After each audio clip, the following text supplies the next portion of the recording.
Apa yang menyertai penyakit? Gangguan dada, nyesek, kemudian batuk, bisa menggunakan kencur, kemudian dikunyah, minum air hangat bangun tidur mau tidur. Sehingga dengan tepat dia memberikan obat sasaran, obat tepat untuk seorang susah tidur.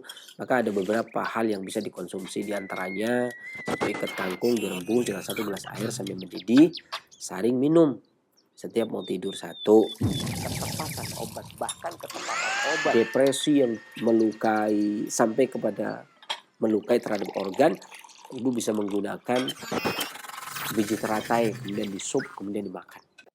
Dapur Sehat Roja, meracik makanan lezat menjadi sehat. Kesembuhan itu binillah atas izin Allah Subhanahu wa taala. Bismillahirrahmanirrahim. Assalamualaikum warahmatullahi wabarakatuh. Alhamdulillah, salatu wassalamu ala Rasulillah wa ala alihi washabbihi wa man wala amma ba'd. Kaum muslimin rahimani wa rahimakumullah, para pendengar pemirsa Roja dimanapun Anda berada. Kita bersyukur kepada Allah Subhanahu wa taala yang telah melimpahkan kurnia-Nya kepada kita berupa kesempatan, kesehatan, sehingga hari ini kita alhamdulillah dipertemukan kembali.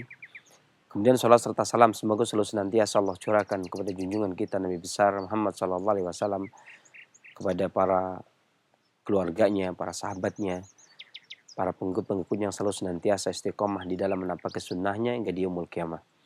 Dan adapun kemudian daripada itu, penciptaan Allah, hikmah Allah menciptakan organ-organ tubuh ini sangat banyak. Maka Al-Imam Ibnu Qayyim menyebutkan di dalam Miftah dari Sada bahwasanya seorang kaum muslimin yang mempelajari tubuh manusia, seorang kaum muslimin yang mempelajari tubuh manusia ini digunakan untuk menambah syukurnya kepada Allah Subhanahu wa taala. Digunakan untuk menambah syukurnya kepada Allah Subhanahu wa taala. Sementara seorang tabib, seorang pengobat belajar anatomi tubuh, belajar hikmah dari penciptaan organ manusia, fungsi penciptaan, asal penciptaan dan fungsinya atau hikmahnya ini digunakan untuk pengobatan. Kata Imam Ibnu Qayyim, bandingkan betapa jauh tujuannya. Yang satu tujuannya adalah akhirat untuk bersyukur kepada Allah, mengharap wajah Allah Subhanahu wa taala. Kemudian yang satunya adalah untuk dunia, yakni untuk urusan badan semata. Akan tetapi yang paling baik adalah manakala tentunya kaum muslimin akan tetapi juga mempelajari untuk kedua-duanya. Yang pertama mempelajari di saat sehatnya untuk bersyukur kepada Allah Subhanahu wa taala, dan dikala sakitnya untuk pengobatan, untuk menyehatkan dirinya, menjaga kesehatan yang telah hilang. Karena yang namanya kesehatan itu bukan upaya akan tetapi karunia. Sehingga upayanya adalah menjaga kesehatan yang hilang. Ya. Di mana kesehatan merupakan karunia, disyukuri, kemudian dijaga. Ya, maka bismillah semoga Allah memberikan kesehatan kepada kita. Adapun kemudian beberapa organ yang sangat menakjubkan kata Imam Ibnu Qayyim dalam Miftah dari Sa'adah. Ada yang di dalam, organ yang di dalam seperti kolbu, kemudian ada organ yang di dalam juga seperti paru, kemudian ginjal, kemudian perut besar, kemudian perut kecil, kemudian hati, ya, dengan segala fungsinya yang sangat luar biasa. Kemudian juga ada organ yang di luar seperti mata, rambut, telinga, dengan fungsinya yang sangat luar biasa, dan semuanya saling berhubungan. Semuanya saling berhubungan. Suatu contoh, mata berhubungan dengan kolbu, kemudian telinga berhubungan dengan kolbu. Apa yang dilihat kemudian disampaikan informasinya ke dalam kolbu, ya. Dari kolbu kemudian disampaikan melalui mata, gitu. Begitu pula dengan paru-paru yang merupakan kipasnya daripada kolbu. Ya. Dia juga sehat dan sakitnya itu ikut mempengaruhi badan.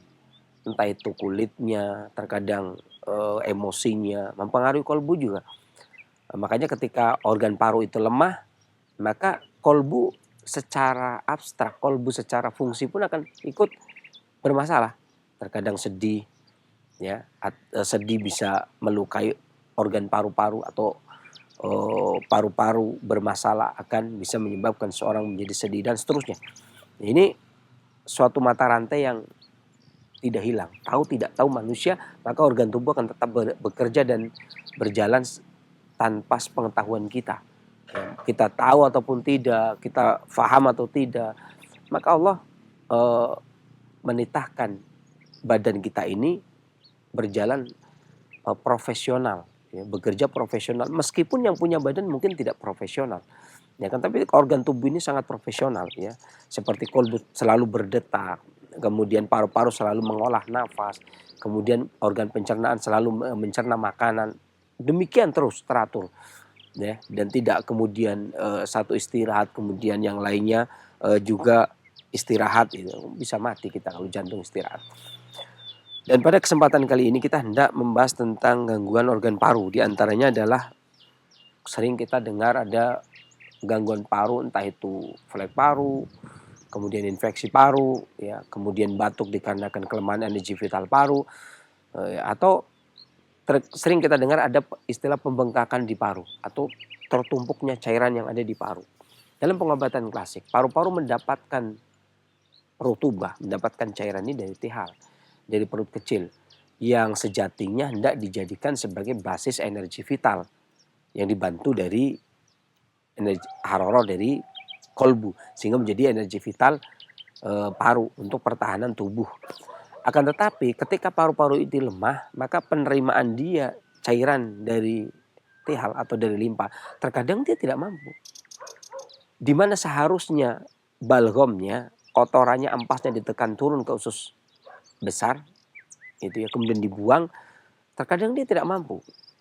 Ya, maka terkadang menjadi dahak, menjadi reak, atau bahkan menjadi tertimbun sehingga terendam, ya, atau bisa mengakibatkan pembengkakan pada paru. Ini banyak hal. Maka dari Dapur Sehat Roja kami menyediakan resep yang praktis untuk hal yang demikian. Saya menggunakan satu kunyit ya, kemudian juga bawang putih. Ya, saya menggunakan sepotong kunyit, kemudian bawang putih, dan di sini ada gula batu. Saya ingin pakai yang praktis saja.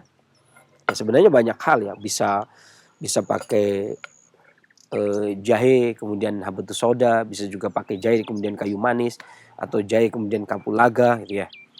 Nah, kali ini saya ingin menggunakan kunyit, bawang putih, dan gula batu ya. Ini cukup kita gunakan 2 siung bawang putih, kemudian 1 potong kunyit ya, kemudian gula batu secukupnya. Ini kunyitnya kita potong. Kalau kunyit dikupas, kalau jahe bisa tidak dikupas ya. Kalau kunyit dikupas, kalau jahe bisa tidak dikupas. Kemudian juga bawang putih kita potong.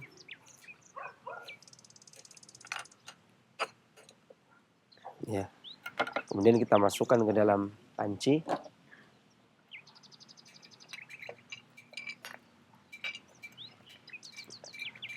Dengan air, kita sudah masukkan air tadi.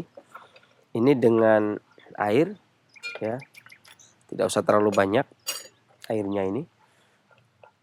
Ini airnya cukup 1 gelas. Kita didihkan. Dan api kecil kita didihkan.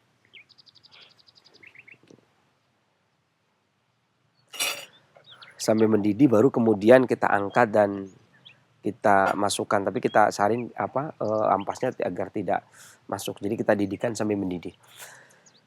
Cara kerja dari kunyit bawang putih sengaja kita bikin demikian. Kunyit bawang putih kemudian gula batu. Kunyit ini saya tidak membahas tentang kandungan kimia dan efek farmakologinya yang memang kadang digunakan sebagai anti infeksi ya. Kemudian digunakan untuk anti nyeri gitu. Tapi kunyit ini juga secara klasik dimanfaatkan berdasarkan tabiat atau berdasarkan karakteristiknya. Di mana kunyit ini memiliki 2 sifat yang istimewa. Jadi umbinya ini memiliki sifat dingin, rasa yang pahit, sedikit pedas. Sementara rimpangnya ini memiliki sifat yang hangat. Ya. Jadi beda, umbi memiliki sifat yang dingin, rimpangnya memiliki sifat yang hangat. Tetapi rasanya sama, pahit, sedikit pedas. Nah, sedikit pedasnya kunyit ini menguatkan paru, mencegah agar paru tidak terserang angin. Ini membentengi paru agar tidak terserang angin. Kemudian pahitnya ini menjaga keutuhan, kekeringan paru tetapi tidak panas. Ya, jadi menjaga agar paru selalu pada posisinya. Karena sifat paru ini kering, dia menjaga agar paru tidak terlalu banyak penumpukan cairan lembab yang ada pada paru sehingga dia mengeringkan. Pahitnya mengeringkan pembengkakan atau mengecilkan pembengkakan atau mengeringkan dak dan reak yang ada di paru. Ya. Sementara hangatnya itu memupuk energi vital, maka saya gunakan rimpang untuk paru. Ya, adapun bawang putih ini memperlancar, pedasnya mengeringkan, kemudian memperlancar peredaran darah, ya, sehingga membantu kinerja paru. Walaupun sebenarnya kalau boleh ditimbang siapa yang menjadi raja, tentunya kunyit rajanya, bawang putih itu menterinya gitu ya. Adapun gula batu ini sebagai pengharmonisnya. Karena terkadang ada beberapa bahan obat yang terkadang disebut oleh para pengobat itu tidak harmonis. Contoh misalkan ketemunya antara cengkeh dengan kunyit. Itu para pengobat pada zaman dahulu, ini dari tahun dulu ya, artinya tahun ratusan dulu, tahun 25 Masehi itu sudah disebut ini dua bahan obatnya sebenarnya nggak selaras, artinya nggak harmonis.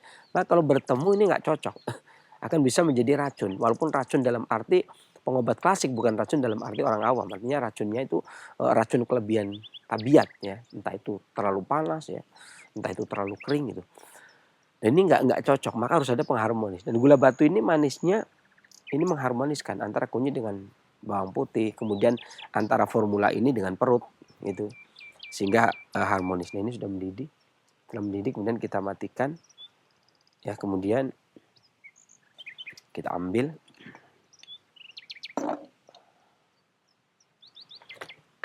ampasnya, nggak usah dibawa.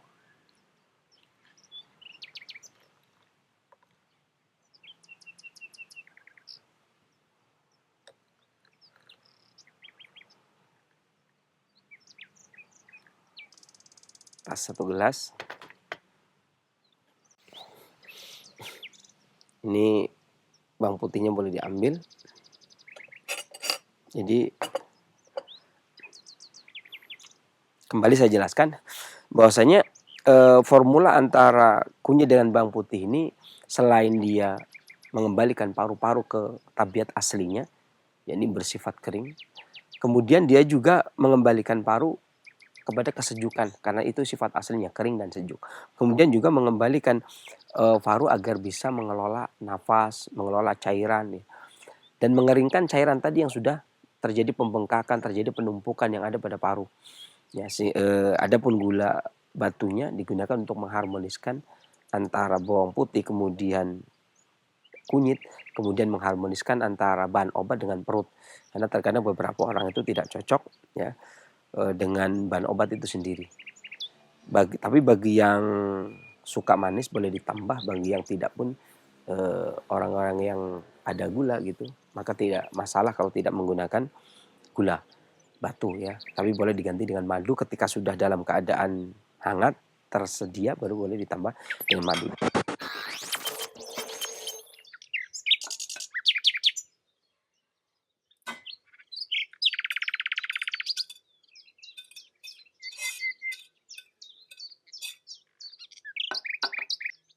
Demikian resep sehat dari Dapur Roja, mudah-mudahan bermanfaat.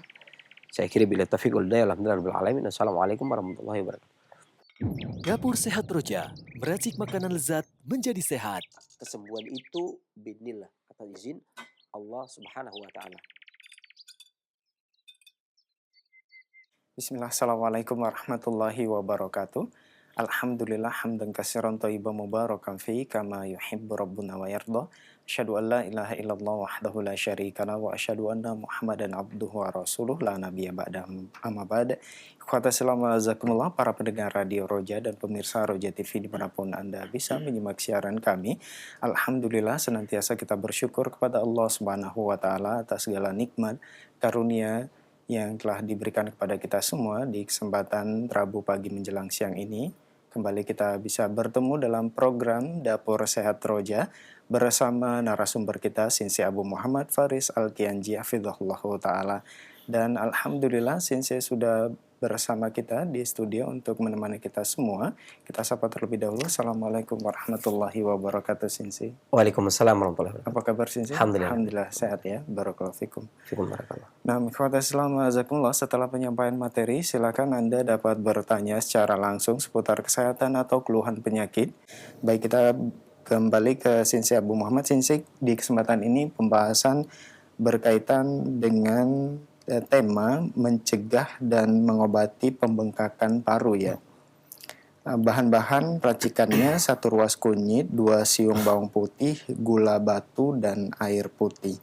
Baik, Sinsi, ini tadi dikatakan paru-paru yang merupakan kipasnya kolbu ya. Ya. Ini sehat sakitnya itu ikut mempengaruhi badan, entah itu kulitnya, terkadang emosi yang mempengaruhi kolbu. Makanya ketika organ paru itu lemah, maka kolbu secara abstrak, kolbu secara fungsinya pun akan ikut bermasalah, benar ya, Sinsi? Nah, ini hubungannya dengan proses terjadinya pembengkakan paru ini seperti apa, Sinsi? Baik, terima kasih pertanyaan. Bismillahirrahmanirrahim. Assalamualaikum warahmatullahi wabarakatuh. Alhamdulillahirabbil alamin. Wassalatu wassalamu ala nabiyyina Muhammadin wa ala alihi wa sahbihi ajmain, amma ba'd. Kaum muslimin rahimani wa rahimakumullah, para pendengar pemirsa Roja dimanapun Anda berada. Syukur alhamdulillah kita panjatkan kehadirat Allah Subhanahu wa taala yang telah memberikan kepada kita kesempatan kesehatan sehingga siang hari ini kita dipertemukan kembali oleh Allah Subhanahu wa taala. Salam serta salam semoga selalu senantiasa Allah curahkan kepada junjungan kita Nabi besar Muhammad sallallahu alaihi wasallam, kepada seluruh keluarganya, kepada seluruh sahabatnya, yang selalu kemudian seluruh pengikut-pengikutnya yang selalu senantiasa istiqomah dalam menapaki sunnahnya hingga di yaumul qiyamah. Dan adapun kemudian daripada itu, ini pembahasan yang cukup bagus apalagi di kondisi yang seperti ini ya. Gangguan paru itu teramat sangat banyak mengganggu ya. Karena musimnya juga musim dingin seperti ini. Yeah. Sebenarnya kasus adanya pembengkakan di paru itu sebenarnya terkadang dimulai dari radang paru. Adanya radang paru, kemudian kantong udara dapat berisi cairan atau nanah, terkadang demikian. Yeah. Ya, atau infeksi paru yang menimbulkan peradangan pada paru. Ya, sehingga kantong udara di salah satu atau di keduanya itu salah satu bilik paru atau dua paru-paru ini dapat berisi cairan, bahkan terkadang berisi nanah.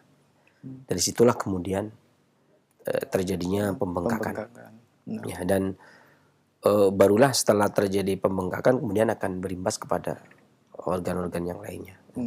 Adapun gejala-gejala yang timbul di antaranya ya kan ini ada istilah sebenarnya pembengkakan paru itu kalau dalam istilah umum itu biasa kadang-kadang disebut sebagai pneumonia gitu ya. Diawali dari radang paru kan. Beberapa yang saya kumpulkan gitu ya dari beberapa data seseorang yang terkena radang paru-paru, pembengkakan paru gitu ya, yang sudah mengalami pembengkakan paru baik berisi nanah ataupun berisi cairan, dan biasanya rawan kematian pada anak-anak pada balita sama orang tua 65 tahun ke atas. Itu biasanya demikian. Adapun penyebabnya sangat bervariasi kalau di dalam klasik saya kumpulkan datanya. Ya. Dan saya berharap juga para pengobat tradisional dan pengobat klasik itu lebih cepat ya mengumpulkan data ketimbang saya. Ya, karena saya mengumpulkan data saya sudah enggak mengumpulkan data lagi, udah lama udah nggak mengumpulkan data. Mengumpulkan data itu hanya yang diperlukan saja. Karena mengumpulkan data juga bukan perkara yang gampang karena harus ditelaah juga.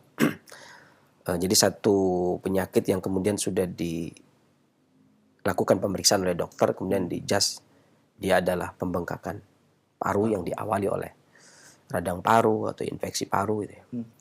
Ternyata gejalanya itu macam-macam, keluhannya itu macam-macam yang timbul. Ada pembengkakan paru dengan gejala awal akut kemudian batuk. Mulutnya kering, selalu haus. Kemudian terkena dingin itu dia takut dingin, jadi nggak berani dia terkena hawa dingin, entah itu angin, entah itu air. Suhu tubuhnya demam tinggi. Ya, Ada terkadang disertai dengan haus ringan, ya terkadang disertai dengan sesak nafas gitu ya. Sesak nafas. Ya. Ada juga yang disertai dengan tidak terlalu menyukai dingin, kemudian hidungnya mampet, sulit bernafas. Ya. Dari tenggorokan itu sulit bernafas. Ini kasus pertama. Pembengkakan paru dengan gejala yang demikian, Ya. ya, itu dikarenakan sindrom angin atau pola penyakit serangan angin yang datang dari luar, ya, yang kemudian dia bertahan di luar, tapi artinya melukai kinerja paru untuk berkomunikasi dengan sesuatu yang datang dari luar. Makanya ada istilah paru-paru pori-pori dia di dalam penjagaan dia ke arah fungsinya dia yang menguatkan pertahanan tubuh bagian luar. Ya. Karena sering disebut bahwasanya paru-paru itu yang menggerakkan energi vital tubuh bagian luar, ya, petugasnya. Nah, ini biasanya adalah pertahanan, kelemahan paru yang kemudian gejala awalnya masih seperti itu, artinya masih gejala yang ringan, tapi sudah ada radang, sudah ada cairan di dalamnya. Ya. Selain bahan tersebut yang telah kita sebutkan tadi di video, itu makanan-makanan yang bagus adalah diantaranya ada apel. Boleh apel merah, boleh apel hijau. Kemudian lemon.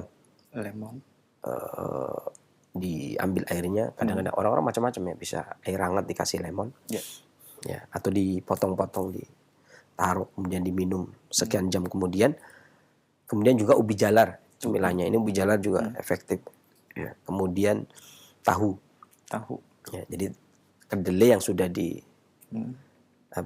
olah gitu ya, olahan kedelai yang kemudian menjadi tahu, artinya lauknya itu bagus, tahu, kemudian tomat, ya. Kemudian gulanya gula batu yang bagus. Kemudian parsley. Ini termasuk makanan-makanan yang efektif, ikut membantu atau bisa dikatakan makanan obat. Bisa dikatakan sebagai makanan obat, ya. Kalau tadi kunyit, bawang putih, gula itu sebagai obatnya, kalau ini makanan obatnya. Itu yang pertama. Yang kedua adalah pembengkakan paru yang disertai dengan batuk dan terengah-engah. Jadi batuk gampang terengah-engah, naik tangga terengah-engah, gitu ya. Napasnya kurang lancar. Atau disertai dengan batuk yang ludahnya mengandung darah, tapi darahnya darah halus, jadi darahnya bukan kental, nggak kental. Ya. Atau pembengkakan paru dengan gejala yang timbul adanya lendir kuning yang ada di dalam paru, ya, kemudian ketika dibatukkan jumlahnya banyak. Ya. Ini juga. Kemudian juga pembengkakan paru dengan gejala mulut kering, dengan keinginan untuk membasahi mulut, tapi bukan untuk minum. Jadi pinginnya kumur, gitu. Kayak kering gitu, ya, kayak kering, tapi dia bukan untuk minum, tapi hanya membasahi mulut saja. Nah, ini saya catat nih, walaupun kasusnya bukan banyak orang ya, tapi ya karena memang ada ya kita catat juga. Ada juga yang seperti itu. Di jas adanya pembengkakan paru, ya, dari radang, kemudian dia mulutnya serasa kering. Kesukaannya itu membasahi mulut. Jadi umur, kemudian keluarin sedikit-sedikit gitu. Ya, jadi hanya konsultasi lama juga nggak bisa, dia harus ini dulu. Ini emang nggak betah. Atau pembengkakan paru yang disertai dengan gejala demam tinggi yang tidak turun pada jangka waktu yang panjang. Ini banyak ini. Pada kasus ini banyak. Kemudian pembengkakan paru disertai dengan batuk yang ringan. Atau dengan gejala nafas tertekan dan cepat. Gitu. Tapi kayak tertekan. Dan ada juga, ini juga masih satu pola. Ya, ini pembengkakan paru dengan gejala urinnya sedikit, buang air kecilnya itu sedikit. Dan ada juga gejala pembengkakan seseorang yang dihukumi adanya pembengkakan paru, kemudian gemetar orangnya. Gemetaran ya. Dan juga ada gejala yang ludah yang warnanya kecoklatan. Jadi dia nggak batuk, nggak usah. Jadi ketika dia ngeludah, warnanya udah kecoklatan. Atau disertai haus atau sulit bernapas dengan suara ludah. Jadi ketika napas itu kayak ada suara ludah, bukan suara dah. Kalau suara dah kan grok dia. Yeah. Jadi ser itu ada kayak ada suara ludah. Maka gejala-gejala yang muncul ini saya kumpulkan beberapa orang. Jadi ini berapa orang itu ya? Waktu itu 1, 2, 3, 4, 5, 6, 7, 8, 9, 10, 11, 12 orang. Dengan keluhan ternyata ini pembengkakan paru dikarenakan pola energi vital dan ludah yang panas. Jadi cairan ludah, bagian ludah dan energi vital itu panas. Jadi panasnya cairan dan energi vital yang berlebih dari paru. Ya. Adapun selain obat yang di video, maka makanan yang bagus diantaranya adalah pisang, kemudian jamur hitam, ya, kemudian garam. Ya. Ini biasanya kalau di kelas kenapa pisang itu bisa 1 kali pertemuan, karena pisang itu sifatnya demikian, makanya untuk ini. Tapi ini kan enggak, bukan itu kita jelasinnya. Kemudian jamur hitam, garam, kemudian bayam, ya, kemudian juga stroberi, ya kalau buahnya juga bagus. Kemudian rebung bambu, kemudian mentimun, itu juga bagus.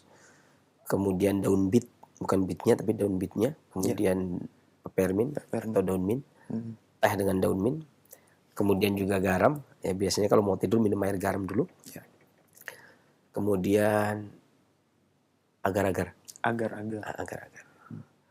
kemudian lobak, ya baik dimasak atau di jus, kemudian kurma juga efektif digunakan, kemudian jahe segar, ya kemudian lada hitam, lada putih, lada ya hitam putih semuanya bisa, ya kemudian asparagus dan buah pir, ini semua efektif, ya ini dikarenakan sindrom energi vital dan ludah yang panas, atau energi vital dan cairan atau haror dan rutubah terpengaruh sama haror panas berlebih.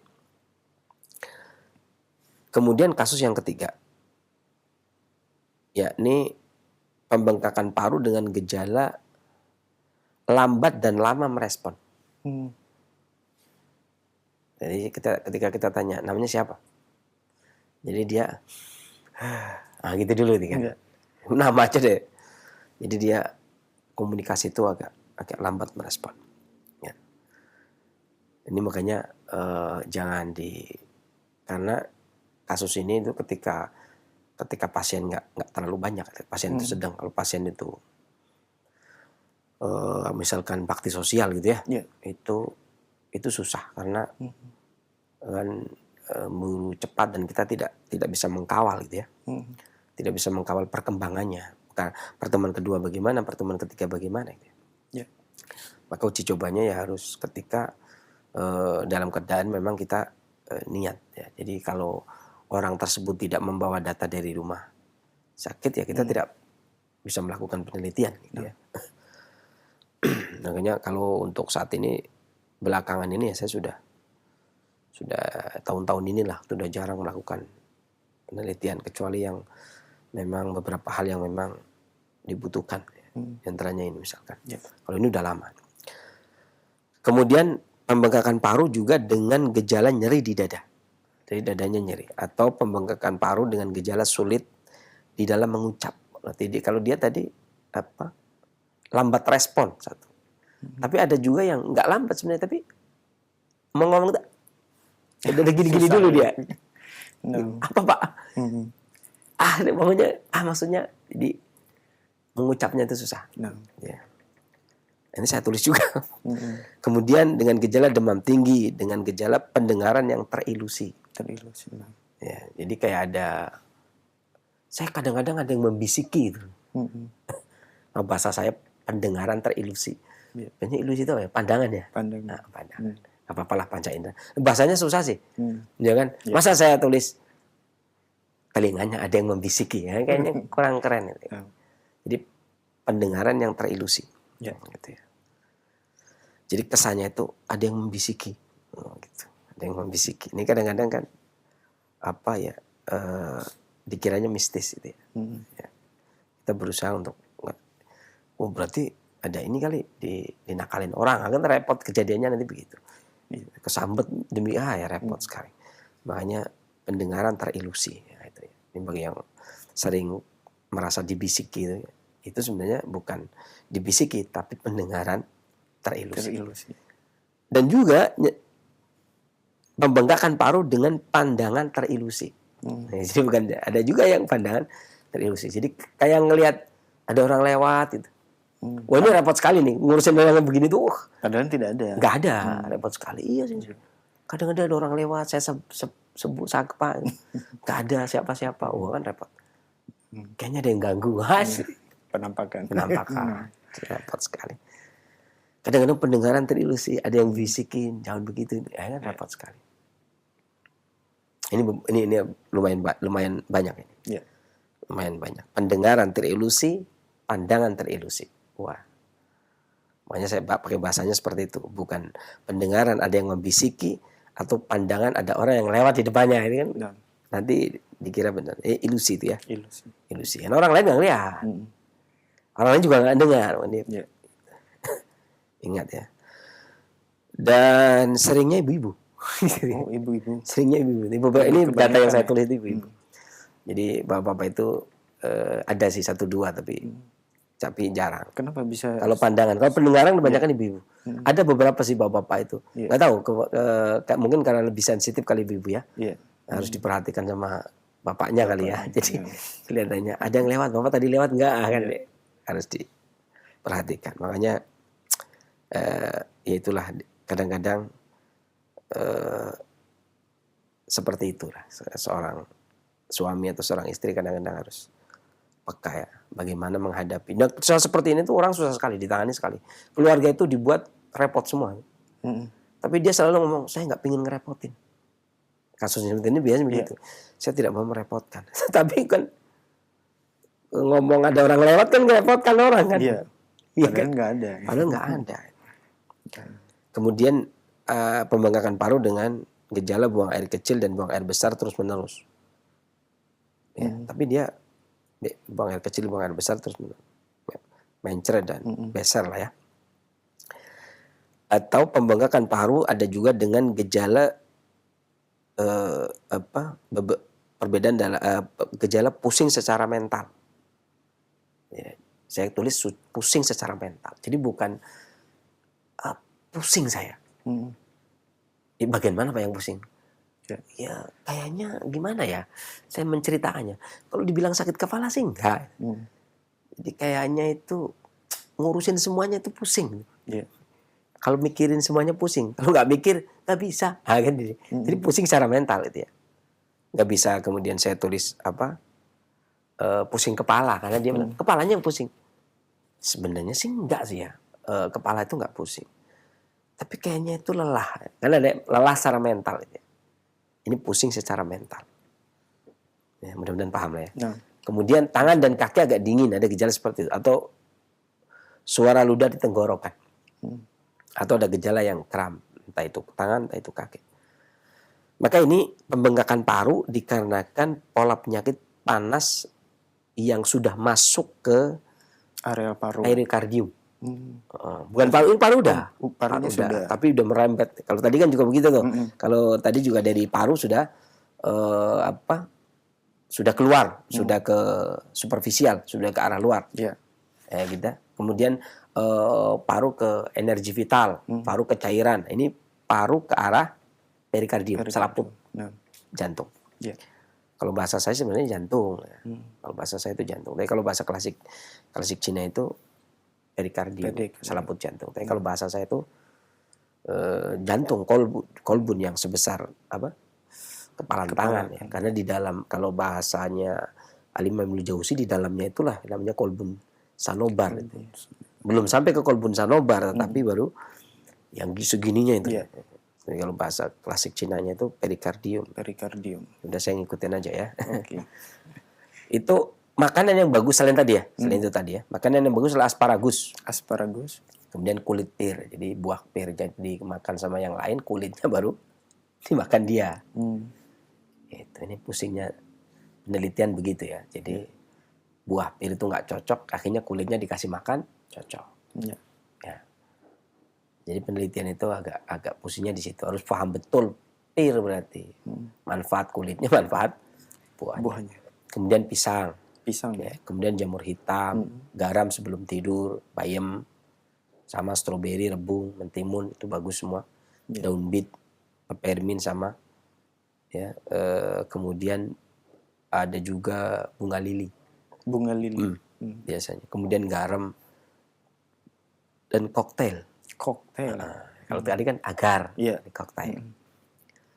Ya, ini makanan yang bagus. Kemudian yang keempat, ini yang terakhir, karena waktunya juga sudah. Ya. Waktu untuk tanya jawab. Ya. Itu cuma 4, sebenarnya masih ada berapa ini? Masih ada 6, nggak apa-apa dah. Masih ini 4, karena sebenarnya total 10. 10. Jadi kita bahas 4, cukup lah insya Allah. Ya. Jadi sisanya juga sedikit ya, tinggal 6. Yang udah kita bahaskan 4 tadi.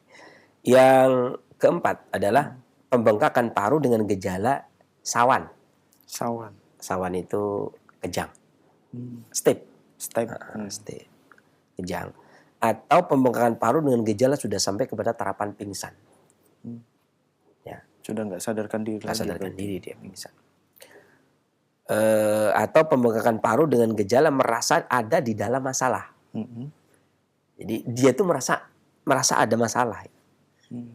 Cepat emosi, merasa tidak aman. Kayaknya keluar rumah juga rasanya nggak aman. Semua keluarga juga kayaknya nggak setuju dengan dia, gitu kan. Dia repot sekali kan. Iya. Sesungguhnya saya ini saya beberapa kali nih. Dulu yang paling berat tuh bapak ini. Iya. Sampai nangis dia. Saya nggak mau menyulitkan orang. Iya. Saya merasa dosa saya banyak. Ya orangnya sensitif. Iya. Ya tapi yang repotin kayak gitu kan repotin kan. Nah. Semua orang dicurigai kan repotin. Iya. Ya, keluarga dicurigai. Ya, kemudian cepat emosi dikit-dikit. Merasa kalau disuruh berobat keluar aja merasa nggak aman. Gitu. Jadi keluarga aja ini mau nyapa ini. Mau bawa saya berobat ke dokter atau ke sinse atau ke ini mau nyapa ini. Ya, ada sesuatu jangan-jangan. Iya.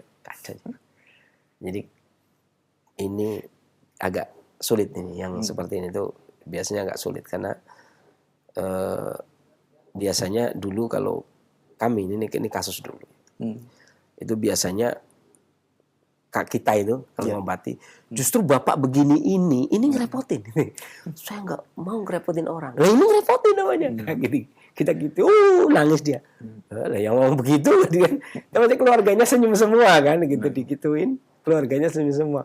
Memang ngerepotin, kalau nggak percaya silakan tanya semua. Saya ceritain kan kasus-kasus. Kondisinya begini.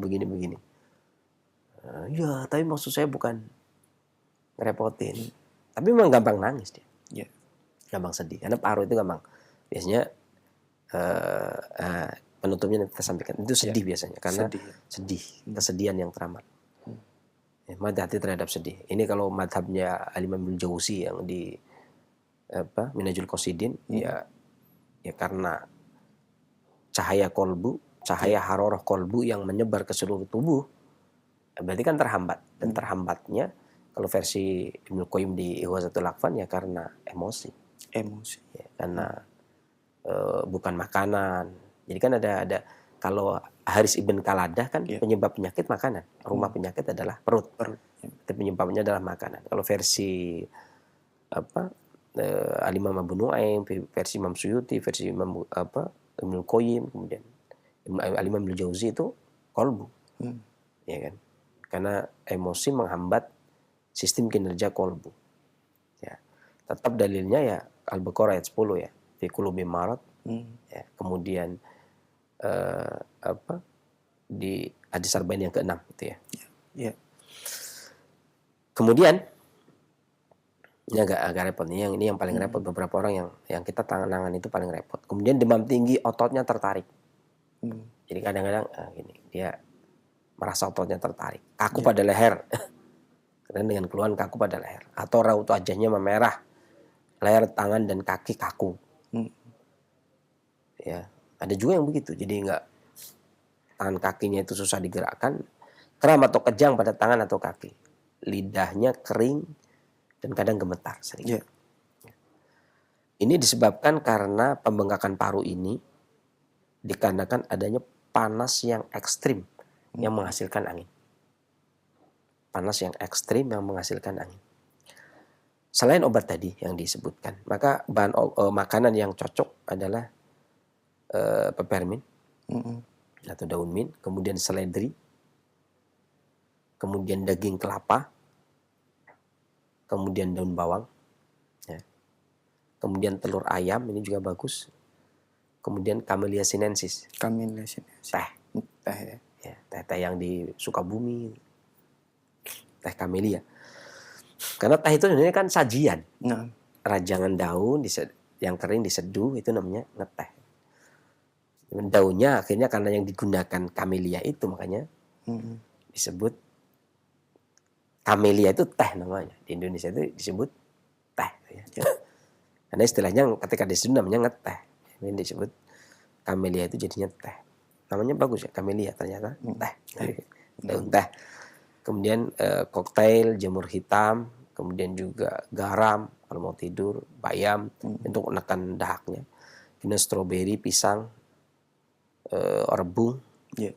kemudian kerang darah, Kerang darah. ya, dan juga bagus juga kepiting. Kepiting. Ini bagi yang sudah yang pro dengan kehalalan kepiting. Jadi kalau MUI itu 2007 kalau nggak keliru, itu sudah ada di buku MUI, standar halal MUI, kepiting itu masuk kategori halal.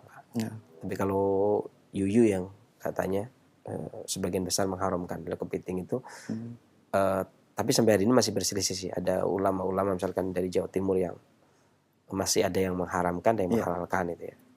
Kalau yang ini saya menyebutkan begini, saya karena kita medsos kan standarnya standar MUI gitu ya. Jadi mohon maaf bagi yang mengharamkan ya, jangan dipakai ya. Tapi kita standarnya ya yang sudah standar MUI gitu ya. Saya punya bukunya.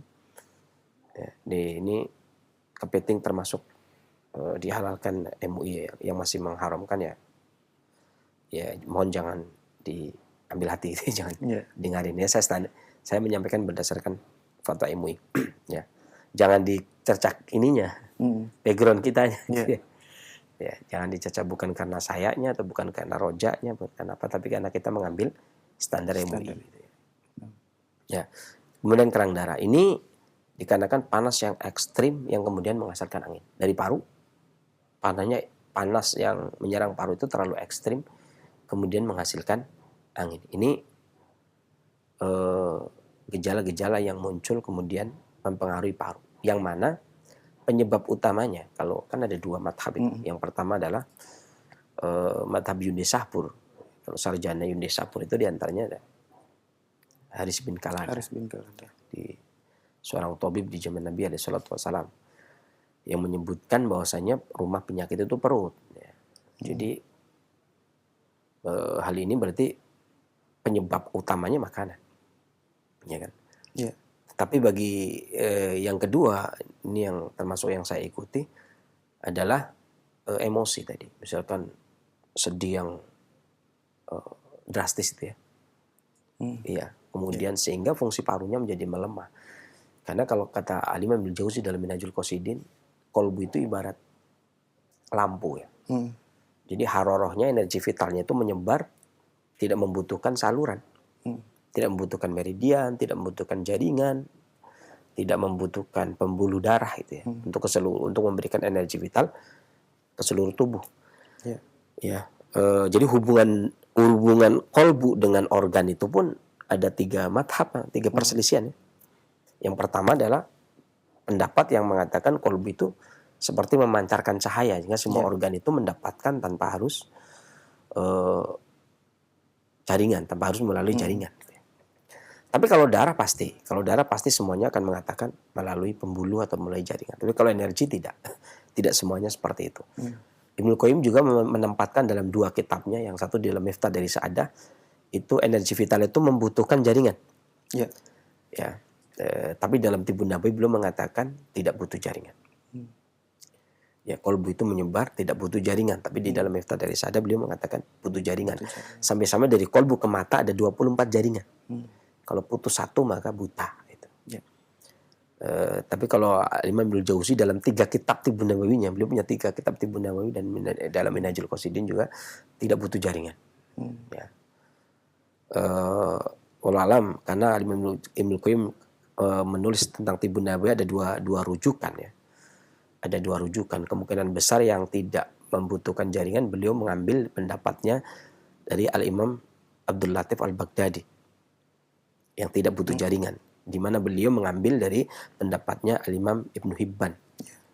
Ya, kalau kita ngelihat ininya ya, sejarah pengambilan riwayatnya, pengambilan dasarnya, rujukannya Imam Al-Qayyim. Dan artinya ada yang berpendapat harus ada jaringan, ada yang berpendapat tanpa jaringan, ya, ada yang berpendapat dengan meridian, gitu Meridian. klasik Cina itu, Ya. meridian. Ya makanya karena jaringan beda dengan meridian. Walaupun jaringan kadang-kadang orang mengira-ngira yang disebut jaringan ya meridian, karena meridian itu Qingluo itu artinya jaring. Ya. Tapi kalau yang disebut jaringan oleh Ibnu Qayyim bukan meridian, karena tidak berbentuk jaring dia katakan.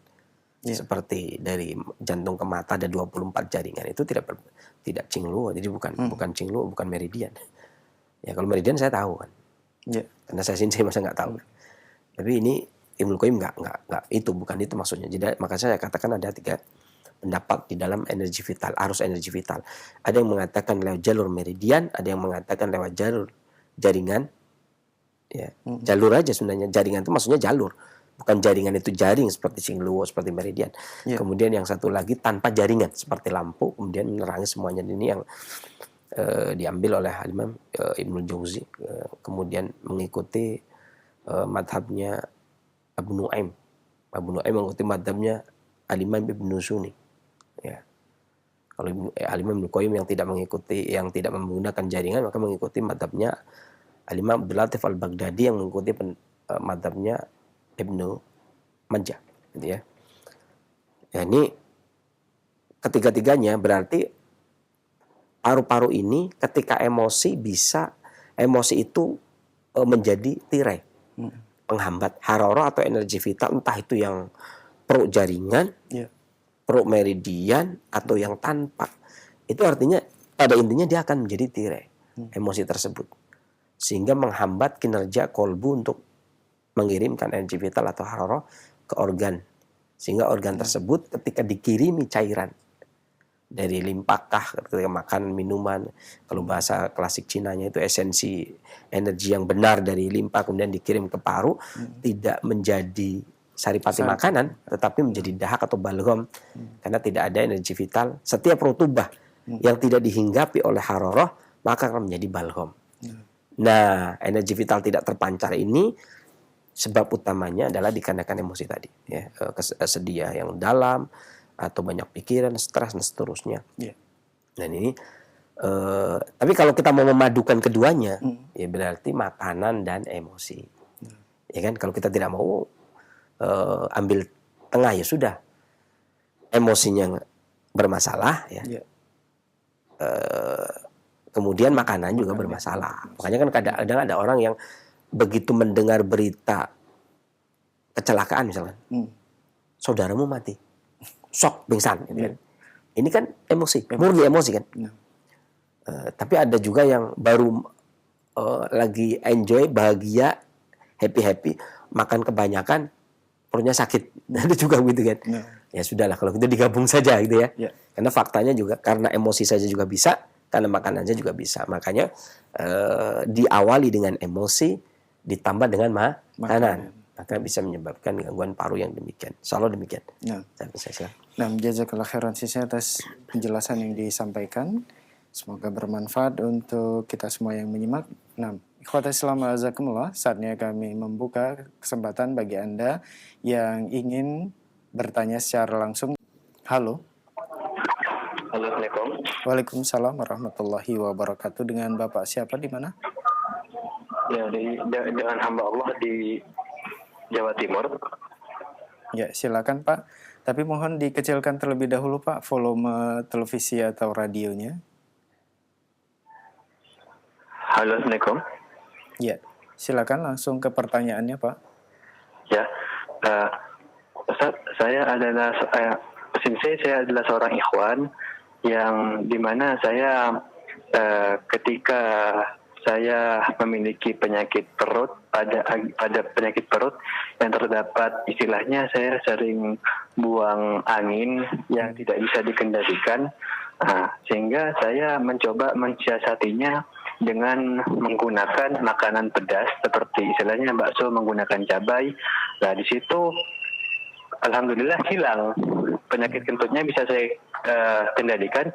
Namun masalah yang mendatang adalah saya menjadi beser. Artinya ketika saya jongkok keluar kencing yang tidak saya bisa kendalikan dari istilahnya dari kemaluan saya. Kemudian saya mencoba mensiasatinya dengan tidak mengurangi makanan pedas.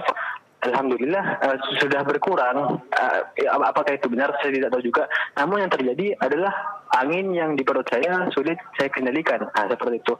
Lalu mengapa saya tidak mencoba menggunakan jahe ataupun kencur yang lainnya? Saya khawatir saya menjadi istilahnya menjadi kebal. Artinya kalau sudah makan jahe satu ibu jari, nanti minggu depan kalau kumat lagi satu ibu jari tidak mempan, harus 2, nanti terus bertambah jadi 3. Nah, lalu bagaimana caranya agar angin yang di perut saya ini, artinya kentut, bisa dikendalikan, saya tidak beser dan saya bisa makan pedas lagi.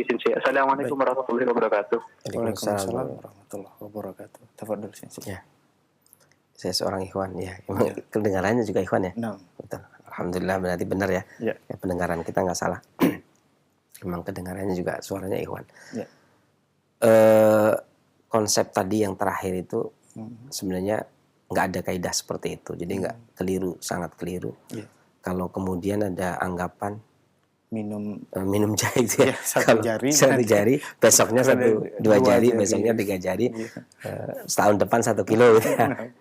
Itu nggak ada seperti itu. Sampai hari ini itu makanya dosis entah itu bandrek, entah itu jahe merah yang ada di instan itu nggak hari ini itu sekian, bulan besok dosisnya ditambah jahenya itu ya nggak. Nggak tahu ini mengambil dasar dari mana. Mungkin beberapa orang di beberapa daerah ya itu kalau minum obat sakit kepala itu satu lama-lama kebal itu, kemudian ditambah 2. Kemudian ditambah ya kan dokter juga nyuruhnya ke dokter dulu, jangan dia bukan ahlinya kan. Benar.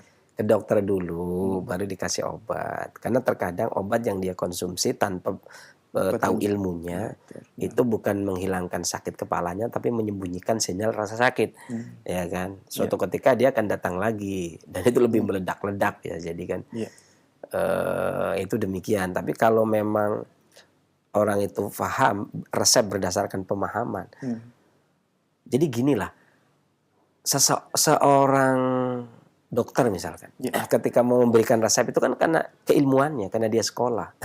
Nggak ada yang kemudian dokter ngasih resep karena dia nggak sekolah, karena dia pengalaman, karena dia kira-kira, itu kan nggak ada. Maka sebenarnya begitu pula kan, al ilmu qabla al qawli wal amal, ilmu itu sebelum perkataan dan perbuatan. Jadi alasan seseorang minum jahe, alasan seseorang minum kencur sama aja dengan alasan seseorang itu mengkonsumsi obat kalau dia digunakan sebagai obat. Ya, artinya ini obatnya apa bukan? Kalau nggak obatnya ya jangan diminum. Ya, kalau obatnya ya berarti diminum. Ya kan? Jadi jangan sampai kemudian mentang-mentang kita jadi tukang kebunnya dokter atau pembantunya dokter atau supirnya dokter, karena kita sering lihat dokter itu ngasih resep, kita disuruh kadang-kadang suruh bantuin, suruh menghaluskan obat gitu ya. Begitu ada pasien datang, dokternya lagi tidur, kita tangani sendiri. Dokternya lagi tidur, urusan saya biasa kok lihat Pak Dokter. Ya nggak begitu juga, artinya kan di tangan orang yang berilmu bisa jadi hal itu berbeda. Jadi ketika Anda itu memberikan pertimbangan menggunakan ini, kemudian menggunakan itu dengan pertimbangan tadi. Kalau dibilang apa benar apa tidak, benar dan tidak seseorang itu ya tergantung. Saya tidak bisa mengatakan benar, saya juga tidak bisa mengatakan salah. Karena yang lebih tahu diri Bapak adalah Anda sendiri, diri Anda adalah Anda sendiri, bukan saya. Ya, walaupun secara umum ini memang kasusnya kalau dari sisi suara ya, kasusnya memang kasus limpa gitu ya, kasus organ limpa, kasus organ tihal perut kecil, gitu ya. Jadi kalau apakah saya nggak mau menghindari jahe? Ya nggak bisa begitu. Jahe itu bukan nggak begitu, nggak ada yang namanya sekarang minum jahe kemudian kebal, nggak ada masalah. Ya, nggak ada orang yang kemudian, maka kalau begitu ya bisa jadi ada orang yang minum jahe setengah kilo. Sampai hari ini belum ada orang yang minum, bahkan minum jahenya 5 aja kayaknya belum ada. Walaupun dia tiap hari minum jahe saja, tetap saja jahenya segitu-gitu aja. Ya. Jadi jangan pakai konsep seperti itu, karena kalau hari ini saya lapar makan nasi 1 piring, juga besoknya juga 1 piring, kalau lapar lagi nggak akan menjadi kebal. Ya, nggak begitu konsepnya. Jadi Anda bisa mengkonsumsi jahe ya tanpa harus memikirkan hal yang seperti itu. Jadi jangan stres dulu atau jangan pikiran dulu ya. Kesimpulan sendiri ya. Jadi jangan berprasangka dulu gitu ya.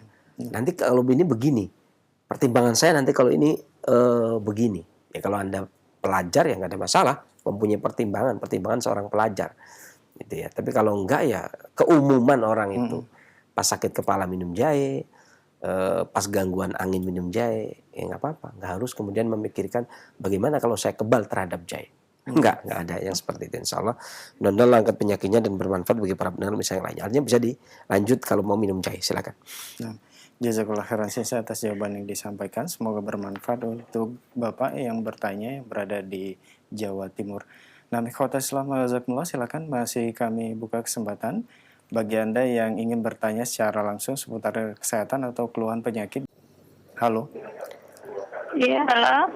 Assalamualaikum. Waalaikumsalam. Dengan Ibu siapa di mana? Dengan Ibu Siti Rahma dari Bima. Dari mana Ibu? Bima ya? Bima ya? Iya. Iya. Silakan Ibu. Begini Sensei, alhamdulillah saya bisa nyambung ya. Saya memiliki keluhan, suka cemas berlebihan, banyak pikiran, kemudian saya juga emosional, seperti itu labil. Nah, saya ingin bagaimana caranya supaya bisa mengendalikan semua emosi-emosi yang tidak baik seperti ini. Apakah ini juga berhubungan dulu waktu saya kecil kurang lebih 10 lebih tahun saya menderita penyakit dan di akhirnya divonis menderita penyakit katup jantung. Saya selama ini saya sering minum yang diresepkan oleh Sensei, misalnya kayak seperti temu hitam, jahe sama kunyit ya. Keluhan-keluhan jantung berdebarnya udah nggak terasa sekali, cuman itu udah emosi-emosi yang sering seperti itu yang saya rasakan yang sangat mengganggu. Baik. Itu saja Ibu pertanyaannya. Iya. Terima kasih, jazakumullah khairan Sensei. Alhamdulillah saya bisa masuk. Nah. Ya, wa iyaki wa barakallahu fiki. Terima kasih juga Ibu atas pertanyaannya. Tafadhol Sensei. Oke. Sebenarnya kalau kecemasan itu sebenarnya kan justru obatnya paling gampang ya. Karena kalau kita berpikir, ya dulu guru saya pernah memberi nasihat, kata guru saya, sawabikul himam la tahriku aswarul akdar. Jadi perjuangan semangat sekeras apapun kita itu tidak bisa merobek takdir. Artinya tidak bisa merobek takdir. Artinya takdir itu kan berjalannya seperti itu. Sudah ada yang mengatur. Jadi apa sih yang perlu kita cemaskan lagi? Selama Tuhan kita Allah, sudah jelas semuanya kan. Allah sudah atur semua. Ya. Kalau orang mau memikirkan ya cemas semua. Kita mau tidur, bagaimana nanti kalau saya tidur? Apakah keadaan tidak jadi kacau balau? Tidak. Allah yang urus. Mau kita tidur, mau kita jaga. Nah. Iya kan? Itu sebenarnya sesuatu yang paling gampang. Kenapa? Itu tadi. Ya kan segala sesuatunya itu sudah ditakdirkan oleh Allah Subhanahu wa taala. Dikeluarkannya Adam dari surga. Karena memang dengan malaikat aja Allah sudah menyampaikan, aku akan bikin khalifah di muka bumi. Artinya ya nanti-nantinya dikeluarin gitu. Nanti-nantinya mesti ditakdirkan keluar. Bagaimana mungkin masa khalifahnya di surga, buminya khalifahnya bumi adanya di surga, ya nggak mungkin. Artinya segala sesuatu itu memang Allah sudah takdirkan sedemikian indah. Ya, artinya sekelas Nabi Adam pun dibikin cerita seperti itu. Kemudian kalau kita baca tafsir Ibnu Katsir ya, di surah Al-Anbiya yang cerita Nabi Ibrahim yang sudah dibakar itu. Iya. Ya kan. Bahkan ketika ini kata Al-Hafidz Ibnu Katsir, ketika malaikat Jibril turun kemudian menawari Nabi Ibrahim, apakah kamu butuh bantuan? Kata Nabi Ibrahim, terhadap kamu saya tidak. Tapi terhadap Allah saya butuh bantuan. Artinya kan bapak kita itu loh. Ya kan katanya kan kita ngikutnya milah Ibrahim. Kita itu ikutnya milah Ibrahim. Artinya bapak kita itu ditawari malaikatul muqarrabun, malaikat yang dekat dengan Allah. Malaikat Jibril yang nawarin. Apakah kamu butuh bantuan? Jawabannya dengan kamu saya tidak, dengan Allah saya butuh bantuan. Ya sudah, apa yang ingin kamu bantu nanti saya sampaikan ke Allah. Kata Ibrahim, Nabi Ibrahim AS mengatakan, Allah lebih tahu tentang apa yang saya butuhkan daripada kita. Selesai kan? Jadi ini bapak kita ini memberikan contoh yang demikian. Padahal dia dalam keadaan dilempar api itu darurat loh ya. Iya kan? Dibakar api itu darurat loh. Iya.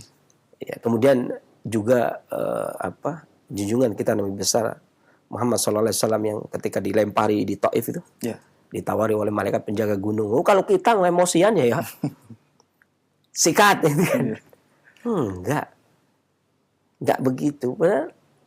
Teladan kita, uswah kita, yaitu bapak kita, bapak milah kita Nabi Ibrahim alaihissalam. Ya, kemudian juga Nabi Muhammad alaihissalam itu juga sedemikian nikmatnya menikmati takdir dari Allah Subhanahu wa taala. Jadi ya kalau dibilang cemas ya semua orang cemas. Ya bagaimana nggak cemas? Kan kita nggak tahu kalau kita naik motor ketabrak apa tidak, gitu kan? Naik pesawat kejebur laut apa tidak? Naik kereta tabrakan kayak tragedi Bintaro apa tidak? Kan semuanya mencemaskan. Kalau kita makanya kata guru saya senang sekali ketika jangan kita ikut mengatur urusan Allah. Ya kan? Kalau kita tidak ikut mengatur, artinya semua segala sesuatu diatur oleh Allah Subhanahu wa taala. Maka jangan usah cemas selama Tuhan kita Allah. Justru kalau kita merasa nggak bertuhan, naudzubillah, atau Tuhan kita bukan Allah, naudzubillah, itu yang baru dicemaskan. Karena Tuhan selain Allah itu lemah, gitu kan? Itu kan gawat gitu kalau Tuhannya selain Allah itu lemah. Lalu kalau kita punya Tuhan yang serba maha, ya kan? Cuman kan masalahnya kita doa dikabul, terkadang doa tidak dikabul gitu kan? Itu justru kita harus bangga punya Tuhan yang seperti itu. Kalau semua doa kita dikabul, rengekan kita dikabul, berarti kan Tuhan itu gampang dirayu kan? Walau Tuhannya gampang dirayu kan repot. Ya harus bangga. Makanya harusnya jangan cemas. Obat cemas mah gampang sekali harusnya. Makanya perbanyaklah alaikum bimujalasatil ulama, banyak duduk dengan para alim ulama. Maksudnya masuk kajian gitu ya. Duduk di kajian. Kemudian lihatlah bagaimana ustadz itu demi kepentingan umat gitu ya. Nggak tahu keluarganya di belakang itu ngapain, itu anak istrinya ditinggalkan gitu kan. Kemudian dia datang, kadang-kadang dia dari Jawa ya, dari Jakarta, kemudian dia datang ke Lombok, kadang-kadang dia datang ke Sumatera, atau orang Sumatera datang ke sini, ditinggalkan sana keluarganya gitu kan. Dia kan kalau urus cemas sama semua itu kan. Dia serahkan semuanya kepada Allah Subhanahu wa taala urusannya, nggak ada kecemasan. Ya makanya dicontoh yang seperti ini. Bagaimana kita duduk dengan para ulama gitu. Kalau di Indonesia ini ada duduk di majelisnya para ustadz gitu ya. Atau kita mendengarkan kalimat para ahli hikmah yang memberikan nasihat kita gitu ya. Kalau kita semua urusin sendiri itu ya cemas. Anak kita keluar naik motor, gimana kalau anak kita naik motor? Yang masalah kita bukan anak kita. Orang naik motor banyak kok, ya kan.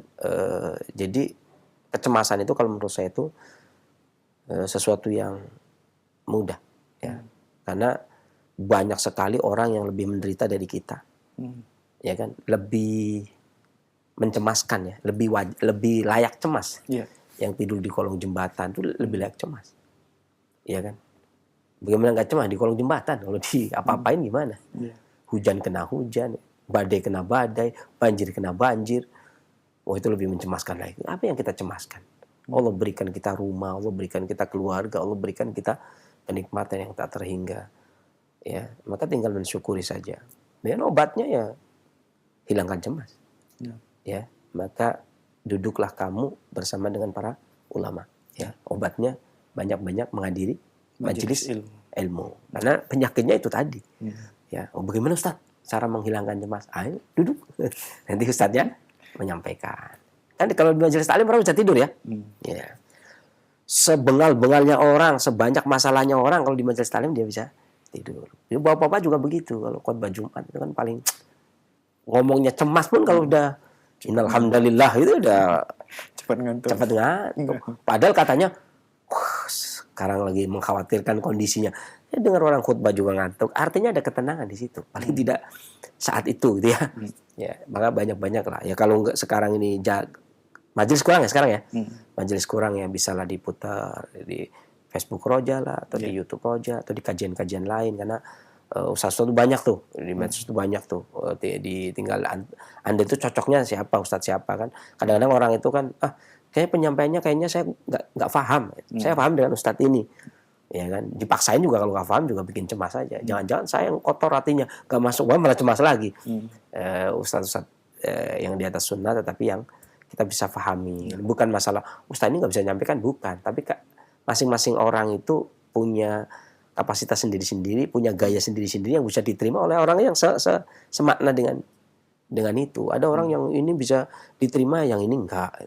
Enggak semua orang bisa. Jangan bilang semua orang harus bisa menerima. Enggak ada di dunia ini satu orang yang bisa diterima oleh semua orang gitu ya.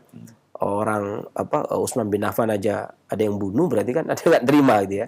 Orang jahat tentunya. Makanya kita perbanyaklah berduduk di majelis-majelis yang di situ diberikan nasihat ya untuk mendekatkan diri kepada Allah Subhanahu wa taala. Demikian. Mudah-mudahan Allah angkat penyakitnya selanjutnya. Baik.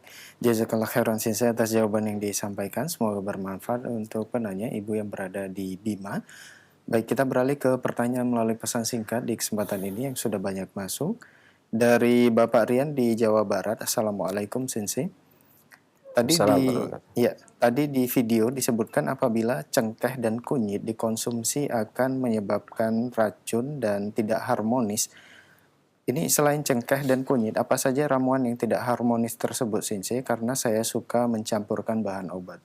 Syukron. Oh, berarti tadi nggak lulus tadi ngelihatnya ya. Jadi gini ya,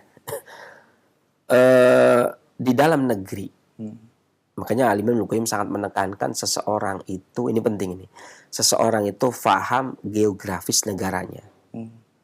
Karena negara satu dengan negara lain itu berbeda. Saya kasih contoh negara yang musimnya ekstrim. Contoh misalkan Timur Tengah atau Cina. Arab lah, saya paling gampang itu orang yang banyak mengunjungi kaum muslim itu Arab. Di Arab itu kalau musim dingin orang sariawan. Bahkan dia masuk ke hotelnya pun di setel pemanas. Gitu kan. Dinginnya pun bikin mulut jontor. Saking dinginnya dingin kering. Bikin mulut jontor. Gitu ya.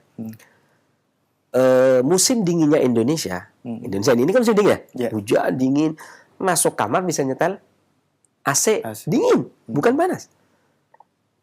Berarti beda dong. Iya kan? Artinya karakter tempat bumi kita dipijak dengan di negara lain itu beda. Ya. Kalau Anda yang umroh di musim dingin pasti Anda nyalakan AC itu hangat. Ya. Meskipun demikian bibir Anda jontor. Makan pedas itu perih. Di musim panas, oh jangan tanya, muka merah kehitaman, Iya. tutup pakai cadar seorang lelaki pun debunya itu luar biasa panas, gitu kan. Iya. Hawanya itu sangat luar biasa panas. Di sini panasnya itu bisa minum kopi. Iya. Ketika musim panas, gitu kan, sore-sore enaknya ngopi. Padahal panas, gitu ya. Masih bisa ngopi panas, pagi-pagi ngopi panas, sore-sore ngopi panas. Nah, itu masih bisa begitu. Bahkan hujan-hujan begini, kita masuk ke warung, warteg kah, warung Padang kah, Iya. warung-warung tradisional kita, itu meskipun musim penghujan begini, lagi hujan, pada ngiup gitu ya, kemudian makan dulu, siang-siang, makan siang misalkan. Itu masih es teh bang, masih es teh. Benar. Padahal di luar hujan. Oh itu tuh, penting itu kan. Iya. Coba kalau di daerah yang negaranya ekstrim. Begitu pula dengan Cina. Iya. Maka tanaman yang tumbuh di negara satu dengan negara lain itu berbeda. Di Cina ada konsep kaidah demikian. Istilahnya kaidah 1918. 1918 itu adalah tanaman yang tidak boleh ada di klinik dan tanaman yang beracun kalau dicampurkan. Ya, ada istilah namanya kaidahnya namanya kaidah 1918. Ya, itu itu tanamannya berarti ada 19 tanaman dan 18 tanaman. Tapi itu di Cina, di Indonesia enggak gitu ya. Contohnya apa? Orang masak kare. Ada cengkeh, ada kunyit. Dan banyak sekali cengkeh ketemu kunyit di Indonesia tapi baik-baik saja. Tidak menyebabkan Enggak racun, menyebabkan ya. beracun. Tapi di Cina, maksudnya di negaranya, dia punya konsep cengkeh mengobati orang, cengkeh tidak boleh ketemu kunyit. Indonesia nggak ada masalah. Di Indonesia itu cengkeh ketemu kunyit itu nggak ada masalah. Ini yang kadang-kadang seseorang itu salah dalam memahami. Contoh lagi, Chun Sin Lian misalnya. Chun Sin Lian itu kalau Indonesianya sambiloto. Itu sifatnya dingin, rasanya pahit. Secara farmasi klasik Cina itu jangan terlalu banyak dan jangan terlalu sering karena dapat melukai limpa dan lambung. Tapi sambiloto Indonesia bukan sering lagi. Ibu-ibu jamu yang tiap hari orang minum jamu pahitan itu sambiloto atau brotowali. Tiap hari puluhan tahun nggak ada masalah. Sekali lagi beda musim, beda karakter negaranya. Sebuah tanaman yang tumbuh di negara yang lembab seperti Indonesia, maka tidak ada yang ekstrim. Nggak ada yang ekstrim. Dan ini kadang-kadang pengobat herbalis. Ini kadang-kadang dia mengambil kaidah yang ada di negara lain kemudian digunakan untuk Indonesia. Indonesia beda bang, nggak sama. Anda bisa mengambil obat yang dari luar negeri kemudian ditancapkan di sini, itu beda. Beda sekali. Indonesia itu ada keistimewaan berbeda. Tanaman Indonesia berbeda dengan tanaman, meskipun namanya sama. Ya, Chun Sin Lian di sana, sambiloto di sini, beda. Aimoken di sana, akar alang-alang di sini, beda. Jianghuang di sana, kunyit di sini, beda. Yikchin di sana, temulawak di sini, beda. Nggak sama. Jadi penggunaannya pun nggak sama. Jadi ketika kunyit di sana tidak bisa ditemukan dengan cengkeh, di sini baik-baik saja. Ya, jadi tadi maksudnya begitu ya. Ketika di kaidah kitab lama, kitab lama itu klasik Cina, itu nggak boleh, tetapi di Indonesia boleh. Ini yang sangat penting. Nah sayangnya beberapa herbalis potong kompas ketika dia mendapatkan kaidah di Cina, dia tidak melihat kaidah yang ada di Indonesia. Indonesia punya kaidah sendiri. Sayangnya kaidah-kaidah kurikulum yang ada di Indonesia ditinggalkan. Karena lebih banyak orang itu sekarang belajar klasik Cina tanpa mempelajari klasik Indonesia. Mereka hanya bilang klasik Indonesia mana gitu. Ya mudah-mudahan nanti ada waktu untuk kita melakukan bimbingan ilmu kesehatan klasik di ini sehingga para herbalis mudah-mudahan bisa mendengarkan sehingga dia bisa menggunakan kaidah yang ada di Indonesia. Ya, tanaman yang ada di Indonesia. Satu lagi yang ingin saya kasih contoh, tanaman di Indonesia. Perselisihan pendapatnya karena sambiloto mengeringkan, melukai limpa lambung itu tahun 97 itu. Baru ada pikiran itu tahun 97 ketika pengobatan klasik Cina itu, tradisional Cina itu mulai merebak dipelajari. Sebelumnya nggak ada seperti itu.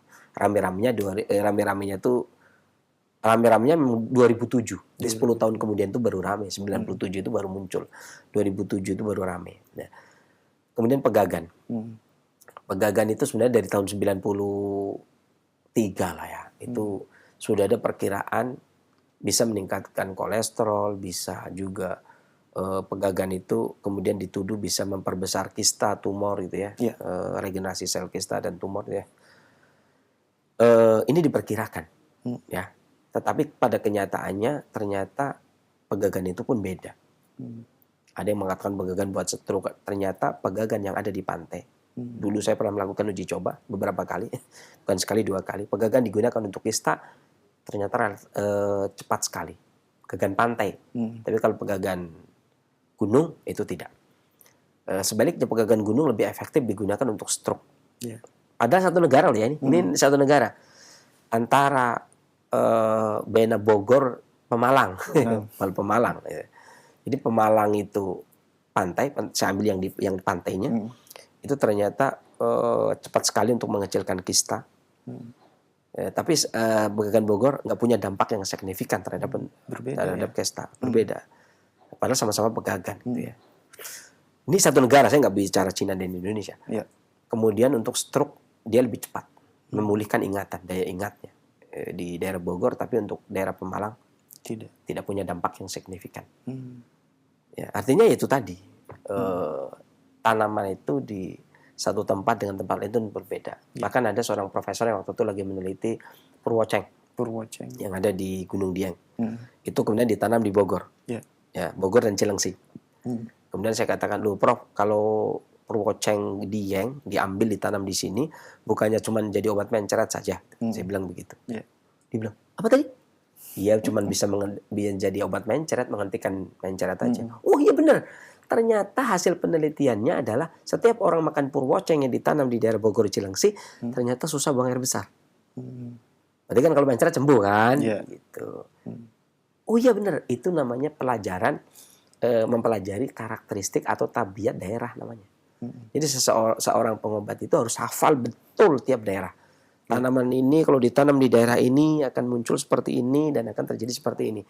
Jadi wajar ketika Syekh Samsudin, gurunya Muhammad Al-Fatih, Turki, dianggap oleh masyarakat sekitar bisa berbicara dengan tanaman. Padahal saking fahamnya tentang tabiat tanaman obat gitu ya. Bahkan profesornya kayaknya, oh iya juga ya, kok nggak bisa ya kayak jadi Purwoceng obat stamina pria di Dieng. Beda Prof, karena Dieng karakternya dengan Bogor Cilengsi itu beda. Ya. Jangankan Indonesia Cina, ya Pemalang Bogor juga beda, Bogor Gunung Dieng juga beda. Jadi insya Allah untuk di sini bukan insya Allah, memang aman sampai hari ini tuh, memang aman ya. Ya, cengkeh ketemu dengan. Jadi apalagi kalau itu ada pelajaran 19-18 itu biasanya kalau belajar sampai 5 tahun ya dapat. Tapi kalau Cina ya Shinsei ya. Kalau nggak belajar Shinsei nggak. Di Indonesia cuma nakut-nakuti doang. Nggak apa-apa. 19-18 tidak digunakan di Indonesia, tapi digunakan di para tabib Cina. Demikian mudah-mudahan bermanfaat. Selanjutnya. Baik, jazakallah khairan saya atas jawaban yang disampaikan. Semoga bermanfaat untuk penanya. Dan masih pertanyaan melalui pesan singkat kembali dari Bapak Ali. Assalamualaikum warahmatullahi wabarakatuh, Sensei. Sensei, usia saya 65 tahun, tidak kuat berdiri karena pengapuran. Awalnya semutan di 2017 pada bagian betis ke bawah sampai sekarang. Tolong Sensei solusi sekalian herbalnya. Syukran, jazakallahu khairan. Sebenarnya ada beberapa makanan yang bisa menghambat sumsum itu masuk ke tulang. Ya. Entah itu anak-anak sehingga susah berjalan, tumbuh kembang lambat itu ya. Atau orang tua yang kemudian pengeroposan dini. Ya, dan ini obatnya tentunya obat yang menambah esensi atau sumsum. Muh. Ada 2 hal ya, silakan pilih. Bisa menggunakan wortel daun-daunnya kemudian di jus. Wortel daun-daunnya kemudian di jus, kemudian diminum. Lakukan 1 kali sehari. Ya. Dulu ketika saya ngomong begitu ada orang yang menanya, kenapa kok harus wortel? Gitu kan. Kenapa harus wortel? Ya jawabannya karena kelinci makan wortel aja larinya kencang. Karena kepada bukan pelajar jelasnya susah. Iya. Kalau pelajar kan gampang jelasinnya karena ada majelis itu. Kalau bukan, dulu ada sempat, jadi ada pasien yang tanya, kenapa harus wortel Sensei? Kenapa nggak tanaman lain? Ya kalau wortel dimakan kelinci aja larinya kencang. Jadi kalau ibu makan wortel sedaun-daunnya larinya kencang. Jadi begitu ya. Paling gampang jawabnya gitu ya. Ini faktanya begitu ya. Faktanya kelinci makan wortel larinya kencang. Iya. Wortel ya. Atau yang kedua beluntas. Ya, Beluntas. beluntas sekitar 50 cm. Mm-mm. Kemudian ini saya pernah menggunakan kepada orang-orang yang tua, bukan pernah tapi beberapa kali menggunakan kepada orang-orang yang tua, dan yang pernah saya lakukan, Mm-mm. orang yang paling tua adalah 76 atau berapa lah, 75 atau 76 ya saya lupa. Mm-mm. Antara itu 75-76, dan dia nggak bisa berjalan. Ya, ternyata mengkonsumsi beluntas dalam jangka waktu 2 pekan, dia sudah mulai bisa berdiri dan tertatih-tatih bisa berjalan. Sumsumnya sudah mulai keisi. Direbus dengan air ya, 2 gelas sampai mendidih, kecilkan apinya, sisakan menjadi 1 gelas. Kemudian diminum, saling bagi 2, minum pagi dan sore. Mudah-mudahan Allah angkat penyakitnya dan bermanfaat bagi para pendengar bisa yang lainnya. Selanjutnya. Baik, jazakallah khairan Sensei atas jawaban yang disampaikan. Semoga bermanfaat untuk Pak Ali yang telah bertanya. Masih bertanya melalui pesan singkat kembali dari hamba Allah. Assalamualaikum warahmatullahi wabarakatuh. Sensei, bagaimana diet yang baik untuk menurunkan berat badan dan mengecilkan perut, Sensei? Jazakallahu khair. Bagaimana diet yang baik dan benar untuk mengecilkan perut? Ya. Sebenarnya Dan berat badan juga. saya perutnya kecil nggak ya? Jadi nggak enak loh. Nah. Alhamdulillah, katanya orang bilang saya gemuk, tapi ya nggak, perutnya belum besar. Sebenarnya perut besar kan sudah juga disyukuri saja, anggap saja ini karunia yang membuat penampilan kita kayak bos gitu ya. Kalau bos perutnya kecil kan kayak kurang pantas. Ya. Sebenarnya diet yang baik dan benar itu sudah pernah saya sampaikan di Roja ini tentang pola hidup. Ya, dulu di daurah beberapa kali juga sampai berkali-kali. Ya, karena uraiannya kan panjang, dari bangun tidur mau tidur lagi gitu ya. Ya. Yang pada intinya makan makanan yang mudah dicerna. Memakan makanan yang mudah dicerna. Jangan memakan makanan yang susah dicerna. Ya. Karena diet hari ini ada beberapa diet yang terkadang menggunakan diet berdasarkan Alkitab, ya, perjanjian lama atau perjanjian baru, ya, atau diet yang menggunakan ajaran agama lain ya, ajaran Tao. Nah, seperti misalkan ada yang diet vegetarian, ya, ada orang yang cocok, ada juga orang yang nggak cocok. Ya, tentu ada tingkatan vegetarian itu. Ada diet food combining, ada orang yang cocok dan ada yang tidak cocok. Ada diet daging, macam-macam ya, diet itu macam-macam. Tapi kalau di dalam pengobatan klasik tidak ada jurus baku, artinya setiap orang punya diet sendiri. Karena kecocokan itu masing-masing orang berbeda. Ya. Karena kadang-kadang orang begini, kalau saya bilang makan yang paling baik itu tidak 3 kali misalkan, saya bilang begitu ya. Karena dari dulu sebenarnya sebelum ada zaman penjajahan, makan itu nggak sampai 3 kali.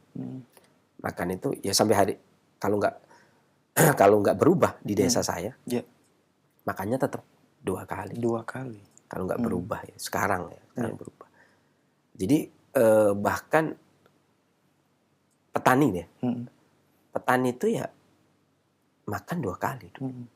Nelayan juga makan 2 kali. Siang dan sore gitu. Siang dan sore. Nelayan itu biasanya makan itu pagi, itu jam 9 pagi. Ya, habis subuh itu cuman ngeteh. Jam 9 pagi atau jam 10. Kemudian makannya lagi itu nanti sore. Nanya sore. Orang-orang di laut pun begitu. Orang yang di laut berhari-hari. Teman-teman saya yang ada di Cilacap, yang ada di Bali ya.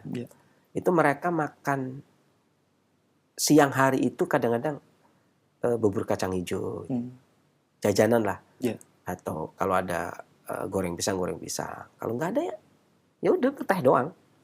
Siang hari itu ngeteh, nanti makannya lagi habis asar. Sekitar jam 5-an. Makanya kalau itu daerah saya, itu yang paling bagus daerah saya itu. Ya. Makan 2 kali dietnya.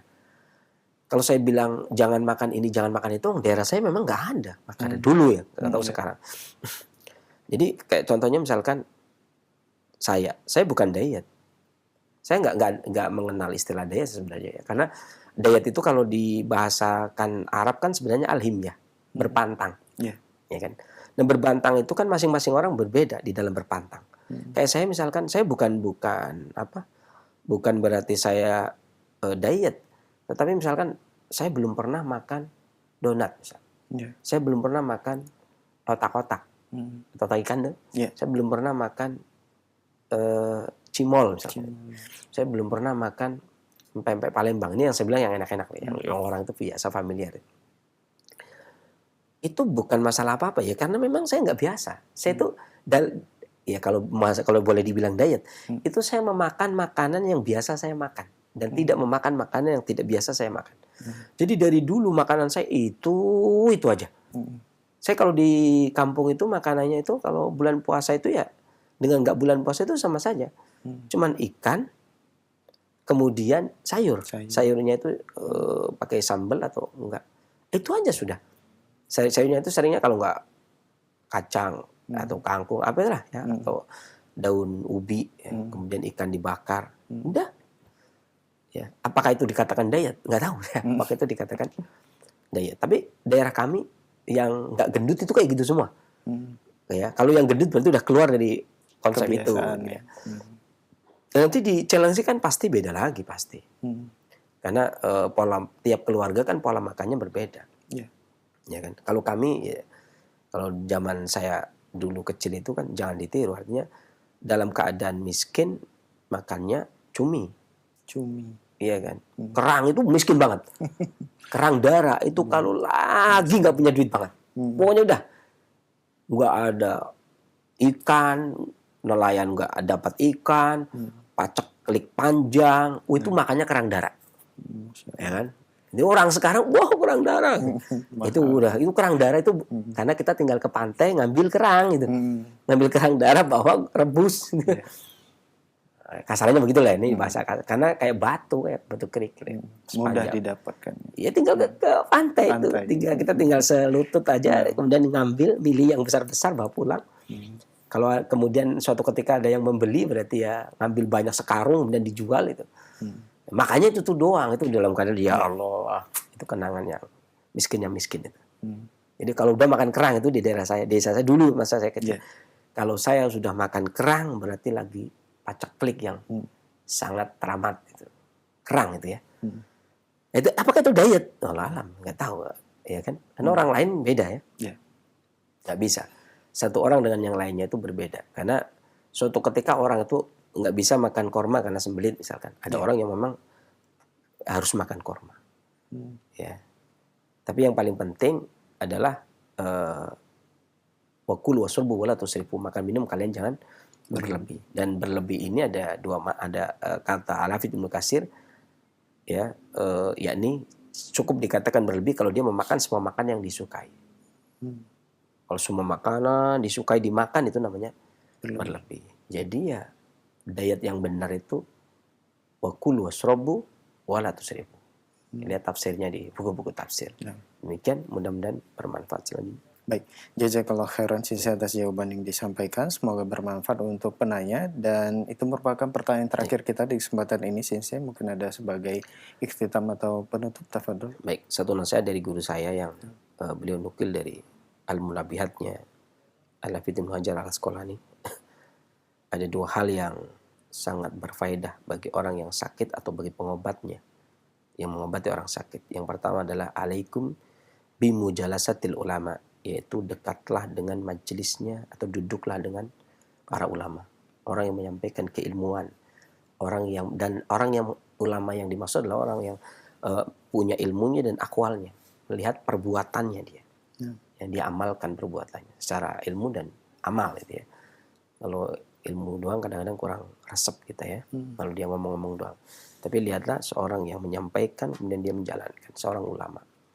Kemudian yang kedua itu wastimai kalamil hukama, mendengarkan kalam-kalam atau perkataan-perkataan para ahli hikmah. Ya, karena hikmah itu buruan kaum muslimin yang hilang. Jadi nasihat-nasihat para ahli hikmah itulah yang kadang-kadang justru menyuburkan kita, menenangkan kita, memberikan kepada kita ketenangan gitu ya. Ya. Kemudian duduk dengan para ulama juga kita tenang gitu ya. Bahkan bisa tertidur, kalau bisa jangan tertidur ya. Disitulah ketenangan bisa didapat ya. Dari situ kuatlah kolbu, karena obat kolbu itu yaitu ya, obat kolbu itu. Jadi hidupnya kolbu dengan apa yang disampaikan oleh para ulama dan para hukama, para ahli hikmah. Dari situlah kemudian, ini kata Al-Hafidz Ibnu Hajar Al-Asqalani. Jadi banyak-banyaklah kita mendulang faedah dari para ulama, kemudian para ahli hikmah yang memberikan hikmah-hikmah kepada kita, yang menuntun kepada kita, ya sehingga kolbu kita menjadi kuat. Atau orang-orang yang kalau kita melihat kita ingat kepada Allah. Jangan melihat orang yang membuat kita lupa kepada Allah. Lihatlah wajah-wajah orang yang kalau kita lihat itu kita ingat kepada Allah. Ya orang, Masya Allah, Allah menciptakan orang kok begini gitu ya. Alim, Masya Allah. Adem kita melihat gitu ya. Kayaknya gitulah, paling enggak begitu. Ketika kita lihat, itu membuat kecintaan kita kepada Allah Subhanahu wa taala. Begitu melihat saja. Kadang banyak orang yang seperti itu. Ya, ya kayak melihat Syekh Abdul Razak aja kan adem. Ya. Kayaknya pinginnya ibadah terus ya, kalau ngelihatnya. Jadi ingat kepada Allah Subhanahu wa taala gitu ya. Usahakan seperti itu dan jangan sibukkan diri kita dengan perkara-perkara yang membuat Allah murka ya. Mudah-mudahan apa yang saya sampaikan bermanfaat. Saya akhiri billahi taufiq wal hidayah. Alhamdulillahirabbil alamin. Wassalamualaikum warahmatullahi wabarakatuh.